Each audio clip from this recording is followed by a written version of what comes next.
শাসনের একটি গুরুত্বপূর্ণ পার্ট লর্ড কর্নওয়ালিস। এই লর্ড কর্নওয়ালিস থেকে বিভিন্ন পরীক্ষায়, চাকরির পরীক্ষায় প্রশ্ন আসে। চলুন, এই কর্নওয়ালিস সতীদাহ প্রথা চালু করেন। প্রশ্ন আসে যে সতীদাহ প্রথা কে চালু করেন? Lord Cornwallis. সূর্যাস্ত আইন চালু করেন লর্ড কর্নওয়ালিস। সূর্যাস্ত আইনটা কি? সূর্যাস্ত আইন হচ্ছে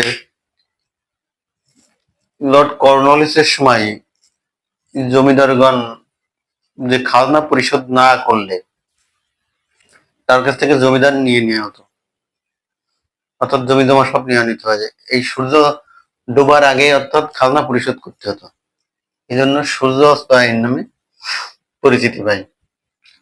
লর্ড কর্নওয়ালিসের একটা গুরুত্বপূর্ণ প্রশ্ন বেশি আসে এটা 1793 সালে চিরস্থায়ী বন্দোবস্ত আইন চালু করেন। অর্থাৎ 1793 সালে